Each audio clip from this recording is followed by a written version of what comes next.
Morning Brew on the Orion Talk Radio Network in 1650 AM, Tonawanda, New York. I am your host, Gwen Caldwell. My esteemed guest today is Ryan Burns, author and investigator of all things paranormal and bizarre at Skinwalker Ranch. Welcome to the show, Ryan. Good to have you. Hi. Great to be on, Gwen. Thank you. So, Ryan, you just recently made a trip out to Skinwalker Ranch, and I really want to hear about that. But before we get started, can you give us a little bit of background information about yourself, how it is you came to be interested in the Skinwalker Ranch, and what your background there is and that kind of thing?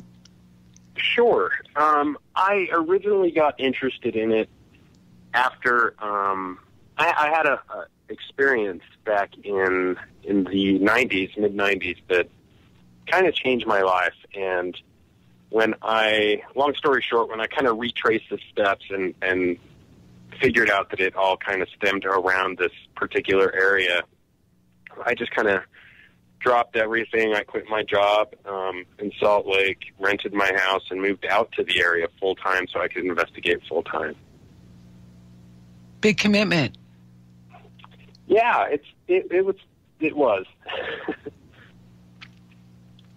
So when you okay, why is the Skinwalker Ranch such a hotbed? I mean, what exactly are you seeing? What's going on there? What was your experience on your last visit there?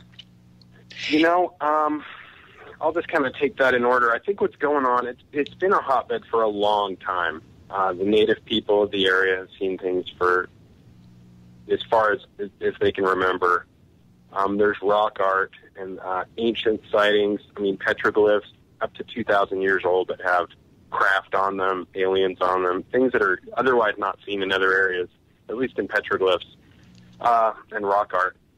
A lot of people in the area, I'd say that over 50% of the population has seen a UFO of one type or another, whether they're hiking, driving, working on ranches.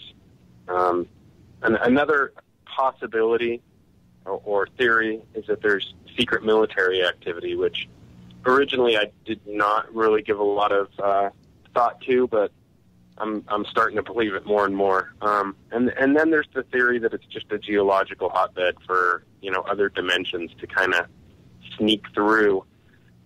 A lot of Ryan, what does it feel like? I mean, when you're physically there in that area, does it feel creepy there? Do you feel that the energy is different there? What is the general, feel? I mean, do you get that the hair on your back of your neck standing up kind of feeling when you go there, or is it more like, wow, this is so cool? Or, do you feel a shift in the energy there at all?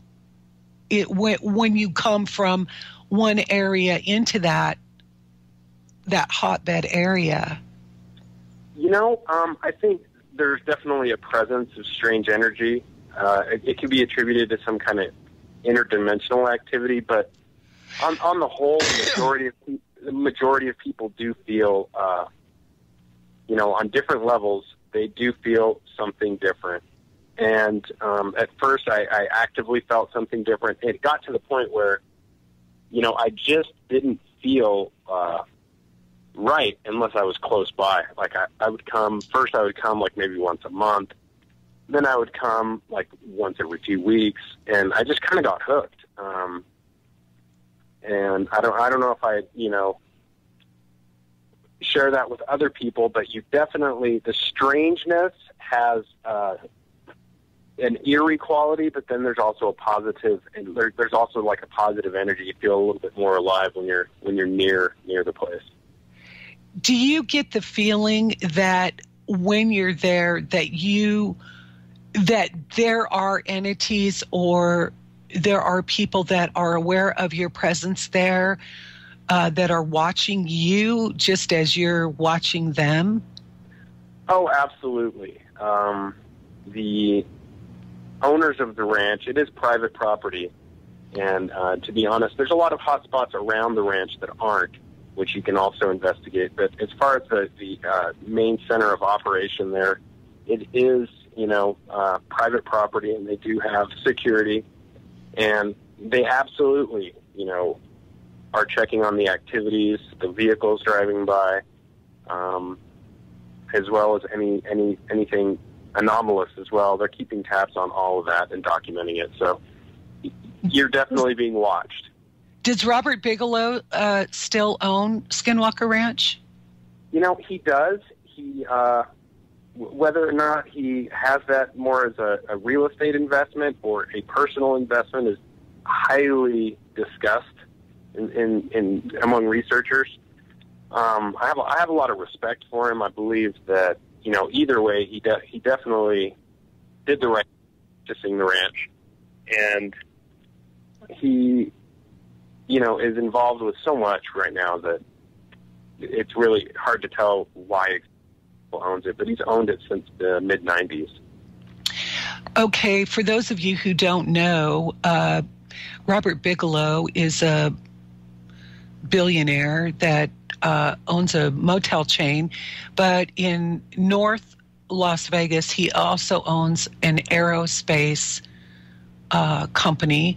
And I just read in some science technology thing that he's got a module that NASA will be leasing from him for something that they're doing for $1.7 million. This guy isn't patty caking with the outer space stuff. He's in it for the long haul. He's in it big time.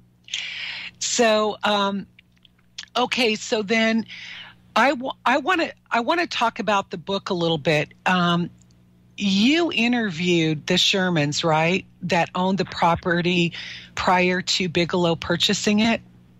Well, I personally cannot attest to speaking with them. They've kind of wanted to be off the radar, and for good reason. They've signed non-disclosure agreements, and this poor family, everything pretty much revolved around them for such a long time, from neighbors thinking they were crazy to law enforcement being called out to the property to, these large groups, research organizations, things like individuals with lots of money like Robert Bigelow, very interested in the phenomena that was taking place. But it was a nightmare for them. They were literally in the middle of, if you could imagine it, just imagine like a really bad nightmare with weird creatures, UFOs, aliens, and poltergeist activity. They were just kind of right in the middle of this creepy situation. And, I think Robert Bigelow offering to buy the property gave them a very easy and, only way out. Great. Yeah, we could gracefully bow out on this deal. So they went there. They purchased the property to Cattle Ranch. Is that was when? Okay. So then, did they have things going on there while they were there? We always hear about these cattle mutilations, very precision cuts in the animals with organs removed and that kind of thing. Were they experiencing that kind of thing as well, where they were losing cattle? They were. And they were experiencing it at first from a distance, and then it was literally, right next to them in just a few short seconds. So it got to the point where they started fearing for their own safety. All right. Like you said, laser precision and very quick and unexplained. Wow. So they... when they sold, during the time they're there, you've got people interested in what's going on there. They're coming and checking this out. The lights, the creepy, unexplained things that are going on. And that continues. That continues to this day. That is a hotbed, obviously, and everyone knows it. Oh, we're coming up on a break, Ryan. I'll get back with my question when we return from the break in just 3 minutes. This is Morning Brew on the Orion Talk Radio Network and 1650 AM Tonawanda, New York. Ryan Burns and I will be right back. Please stay tuned. Welcome back to Morning Brew on the Orion Talk Radio Network in 1650 AM, Tonawanda, New York. Every morning, Monday through Friday, 7 to 9 AM Eastern Time. Super Dave Show. Be sure and check that program out. Super Dave starts our day off here live on Orion Talk Radio Network. We also have a chip-in button on our Orion Talk Radio front page. If you appreciate the programming you have here, we are listener supported. Click the button and chip in your most loving, generous contribution. Welcome back to the show, Ryan Burns, author and investigator extraordinaire. How you doing? Yeah, glad to be on. So we've got some questions in the chat room.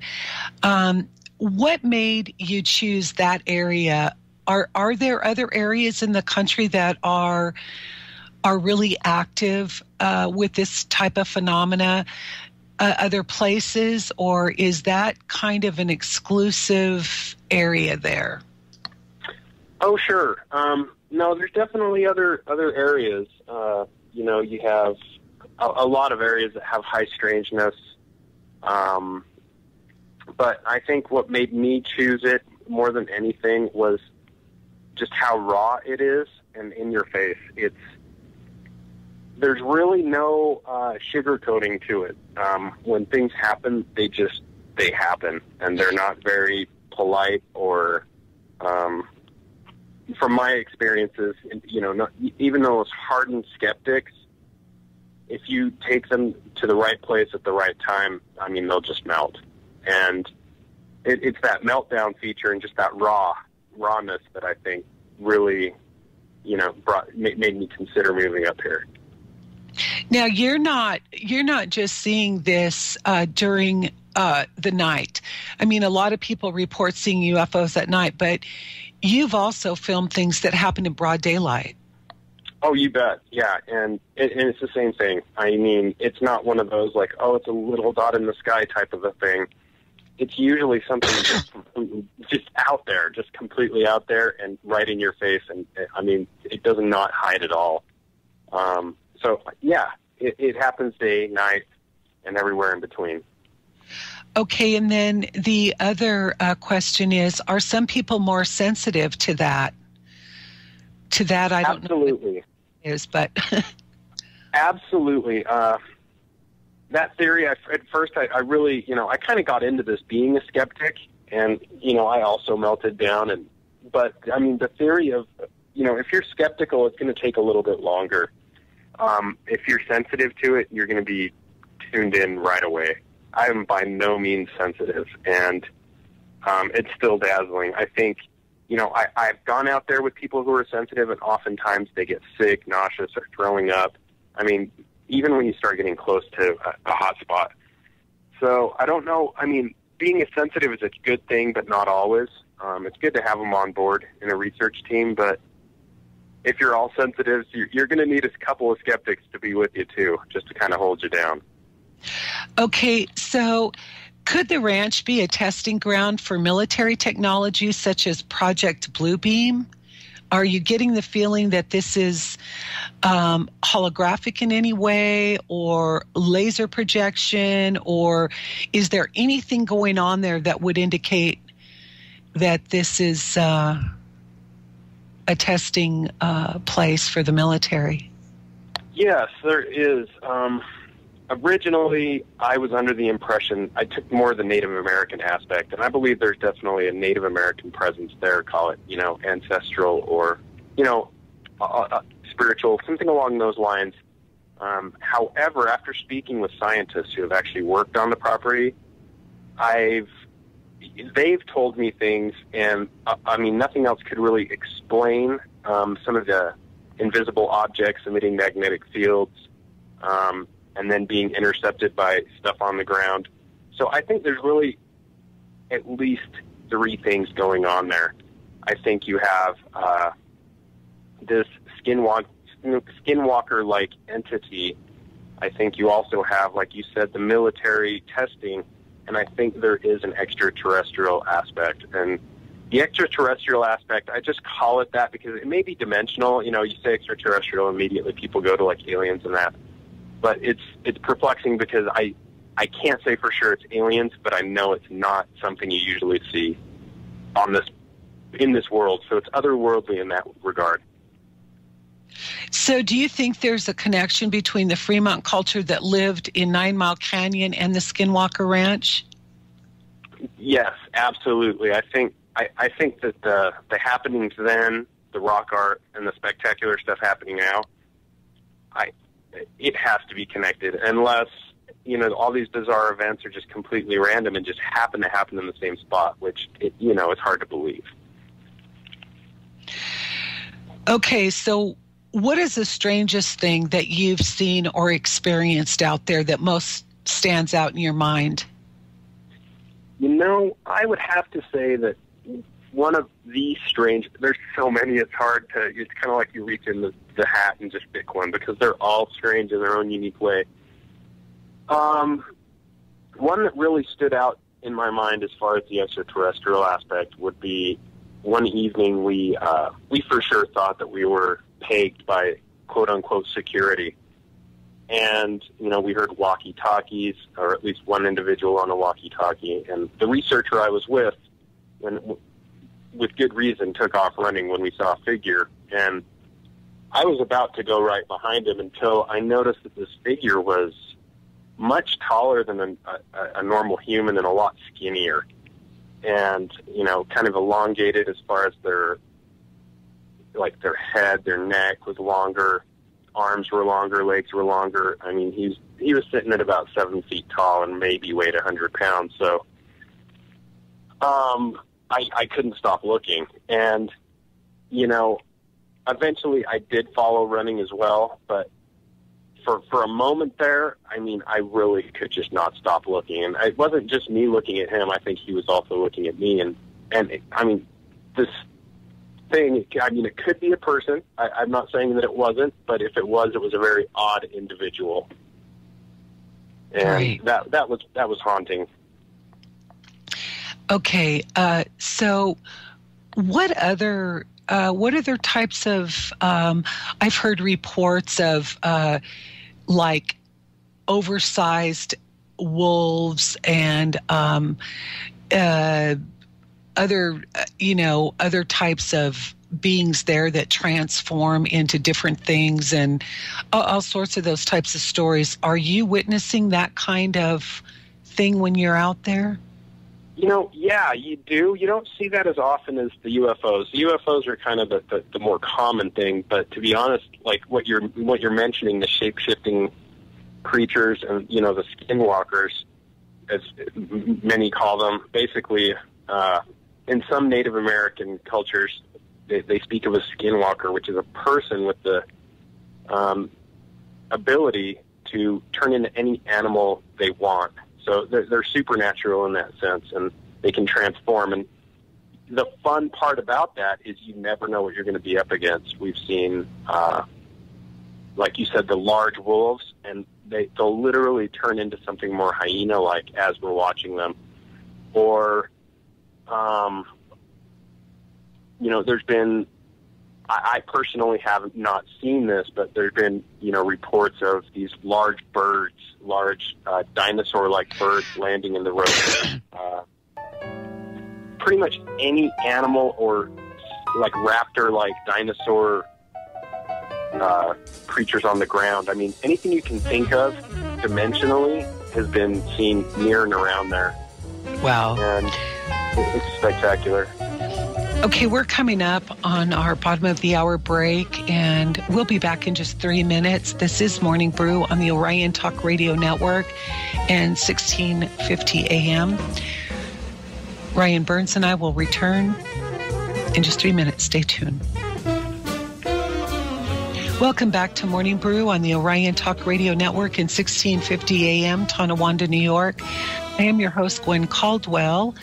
On the front page of OrionTalkRadio.com, we have a phone number there. It is 202-224-3121. With all the talk of a gun ban, the usurpation of our Second Amendment rights, Orion Talk Radio urges everyone to start calling your elected representatives. Call the Capitol Hill switchboard. Again, that number is 202-224-3121, and ask for your congressional representative and let them know we're not going to take this. Please call today. Join us in the fight for our Second Amendment rights here at Orion Talk Radio. Tonight, Joe Joseph, the Freedom Link at 9 p.m. Eastern Time. And right before Joe is Ryan Brooks on the Sound of Freedom from 7 to 9. So be sure and check out those two shows tonight on Orion Talk Radio Network.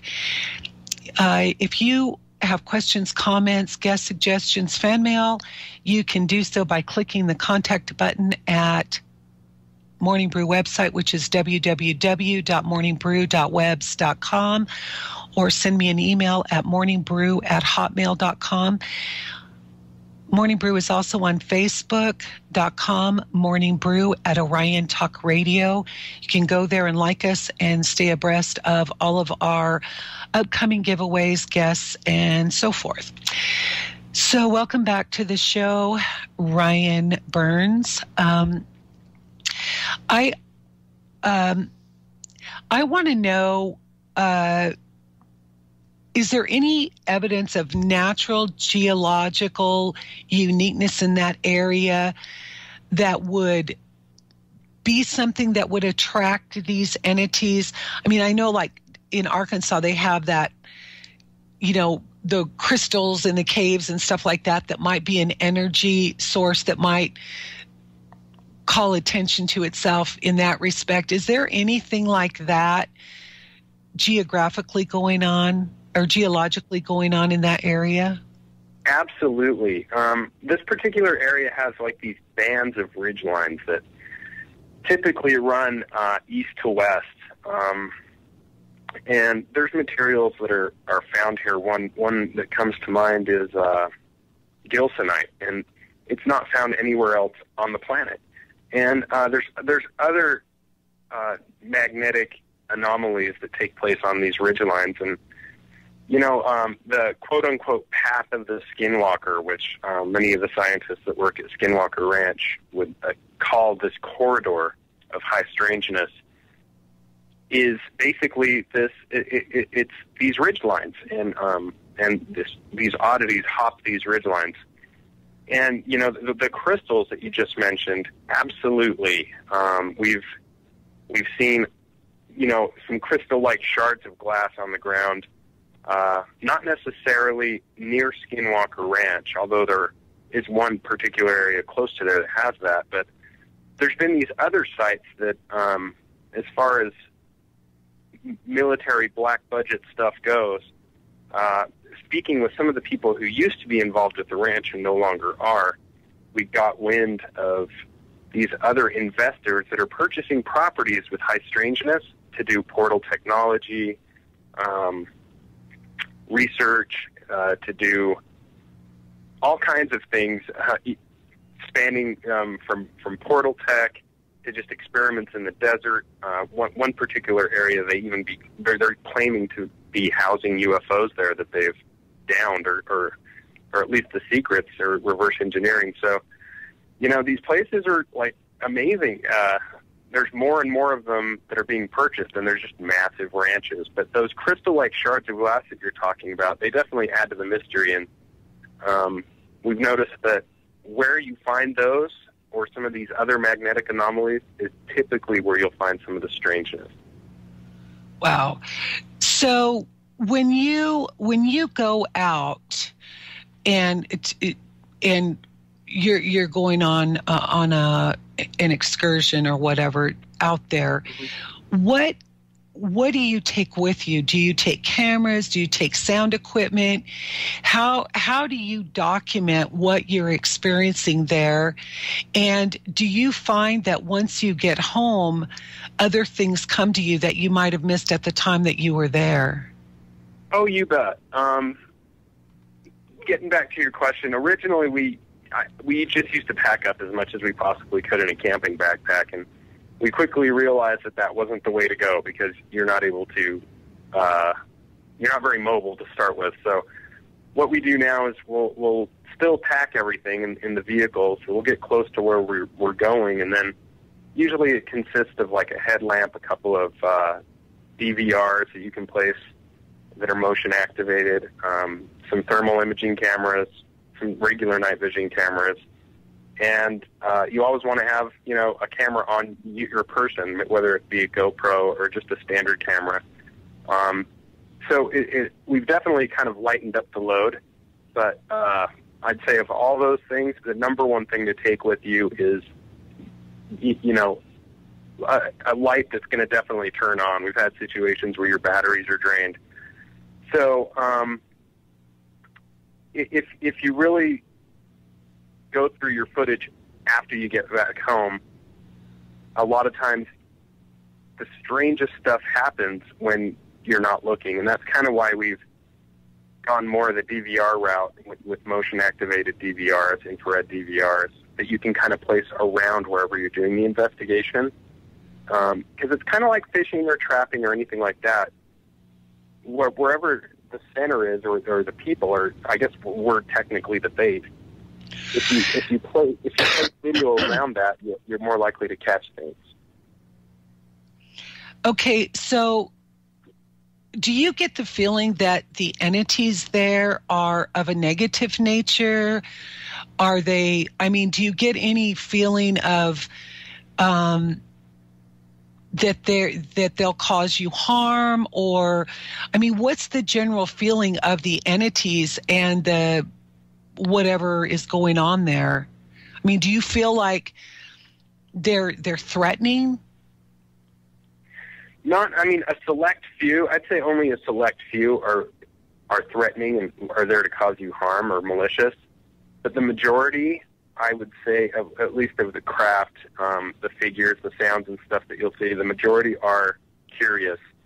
And a lot of the smaller craft, it's often reported that these small, like triangular craft, if you didn't know better, you would just honestly think that they were like these new air drones that kids play with. They're about that size. They're almost silent. And they just kind of scan these ridges, and, they're about remote-controlled toy-sized. So, those are usually just kind of curious. But there is a select few of, like, the animals and creatures that obviously can cause you harm, and cougars and coyotes and things like that are also known to be out there. So you have to be a little bit prepared. Okay, we have another question in the chat room. They want to know if you've experienced any health issues or helping issues because of your adventures out there. I would say that the only real health issue that I've actually recently come to realize is kind of like heart palpitations. I actually recently was hospitalized, and that was never a problem for me before. So, whether that is good or bad, I don't know. I would probably say bad, but I have noticed that, my heart will occasionally skip a beat more often than it used to. And I don't know if that is caused in any way by the paranormal research or not. Of all of the research and documentation that you've done there, what do you feel is the biggest breakthrough or the most spectacular observation? For me, I personally, my biggest breakthrough and from an observational perspective, what I find the most amazing on these expeditions is the ability. I was a fly fishing guide for over a decade, and you get to know wherever you're guiding or fishing, and you get to pretty much be able to dial in what's going on. And I think for me, that's kind of been the biggest thing for me, is that I guess anyone that puts themselves in the situation day after day, well, they get to know where the hot spots are, for example, and you're able to take skeptics out and, kind of open their minds a little bit. And I think that's the biggest thing for me. I like to see other people scratch their head, and yeah, that's what keeps me going. All right, we'll be right back in 3 minutes. This is Morning Brew on the Orion Talk Radio Network. Good morning, and welcome back to Morning Brew on the Orion Talk Radio Network in 1650 AM, Tonawanda, New York. The Earth Needs Rebels with your host Andrew Peacher and Kevin Bull. Following my show comes up right after me, Monday through Friday, and they are on Saturday mornings as well, from 9 to 11, and Sunday morning from 8 to 10. So check out Andrew and Kevin 7 days a week right here on Orion Talk Radio Network. Continuing my discussion with Ryan Burns. Ryan, can you talk a little bit about the book? You've written a book, and give our listeners your information as far as your website and where they can find out more information about what's going on with you and your research. Absolutely. The book is Skinwalker and Beyond, and you can purchase that on Lulu. My website is Hero Paranormal, so if you just type in Hero Paranormal, that'll pull that up, and Hero is just Hyper Anomalous Expedition Research Organization. But if you just type in Hero Paranormal, heroparanormal.com, that'll come up. And I highly recommend, parallel dimensions have kind of historically been considered to exist only in the realm of imagination, and I think many physicists are now actively promoting the idea, and mainstream publications like Scientific American are publishing articles on it, proposing the existence of parallel dimensions. I know that we're seeing a lot of what I like to call Bigelow wannabes, and I call them that because there's a lot of wealthy individuals coming up buying land trying to do the same thing that Robert Bigelow did. And, they're throwing their money at it. So I think there's something to it. This portal technology that a lot of people are doing, and especially since NASA's kind of pulled away from the space race, you're noticing the private sector is getting more involved. For whatever reason, that's happening a lot here in Utah, and we're just trying to figure out why.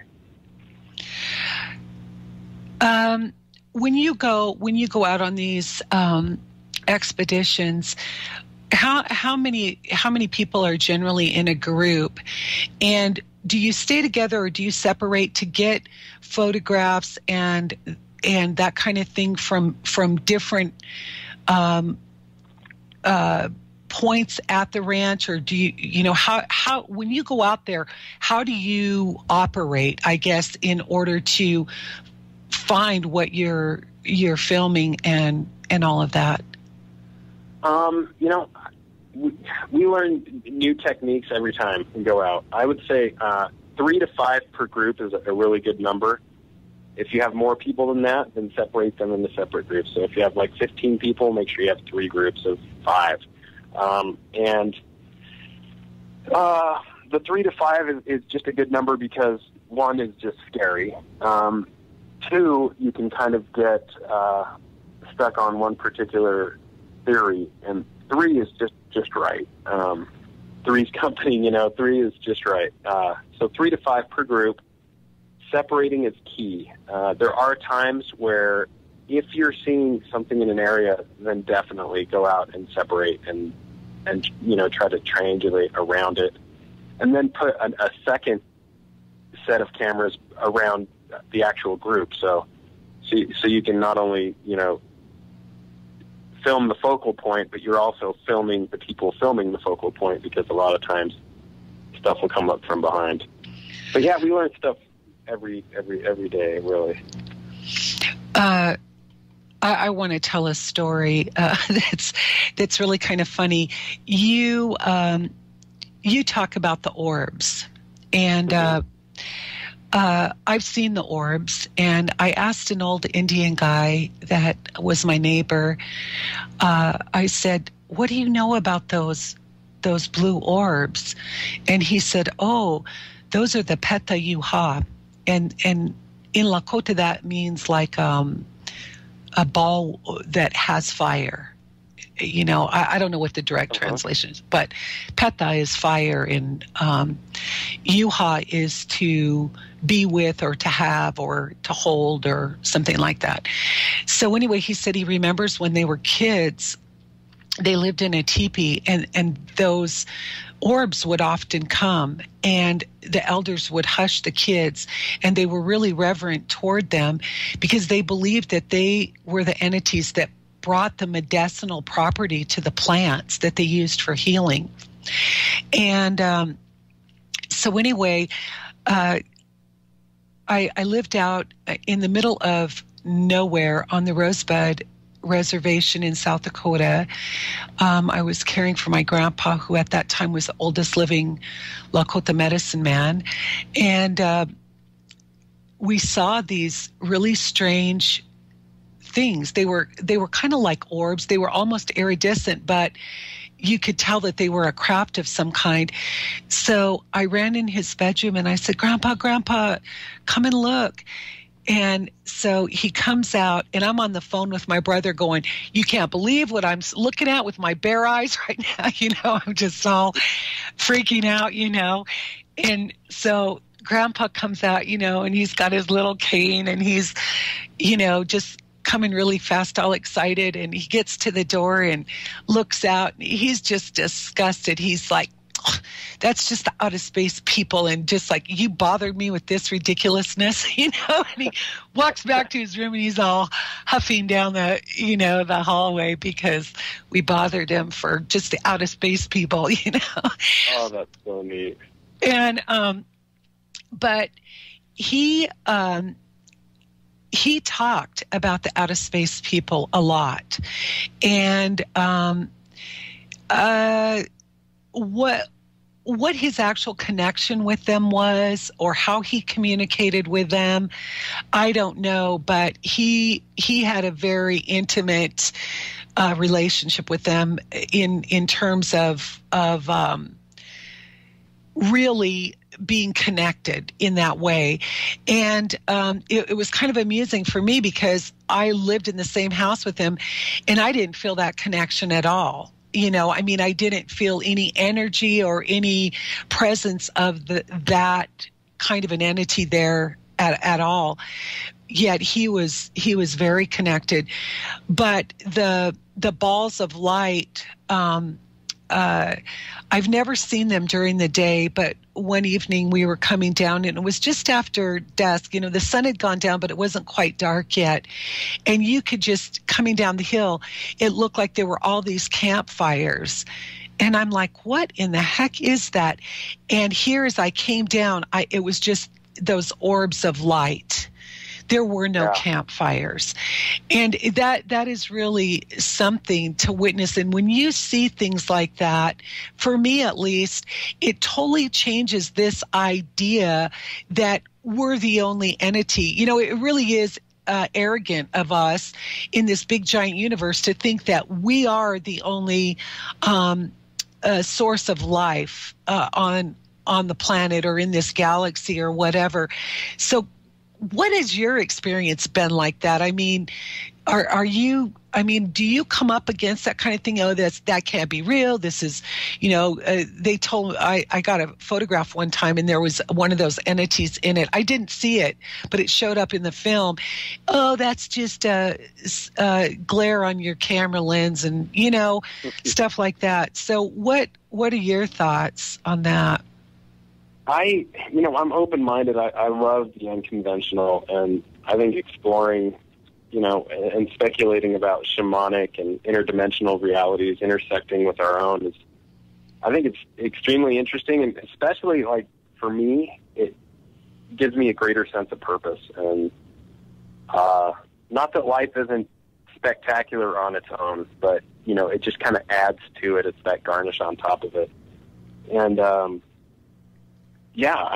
there's a lot of scientists that are, and research institutes that are, doing the same thing and methodology to kind of unravel these mysteries. And I think there's something to it. So where does your work take you now, Ryan?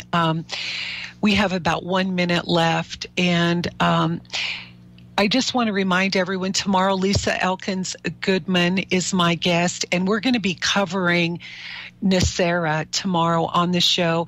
So, Ryan, go ahead and just talk about where you'd like your research to go from here. To be honest with you, it's always kind of been like a self-serving mission. So I just want to know the truth.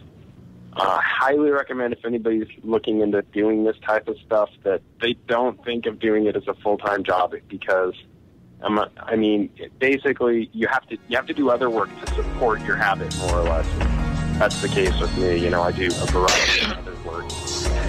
But yeah, as long as you're funded and you're founded in reality, delve in as deep as you can. Get to the bottom of that rabbit hole. And I just hope to keep doing, the best I can in this ultimately short life we have as human beings. But yeah, I'm just going to keep searching. Thank you so much, Ryan, for being my guest today. It was a pleasure having you. I hope you'll come back again. Absolutely. Thanks for having me on, Gwen. Yep. Have a good day, everyone. Morning Brew signing off.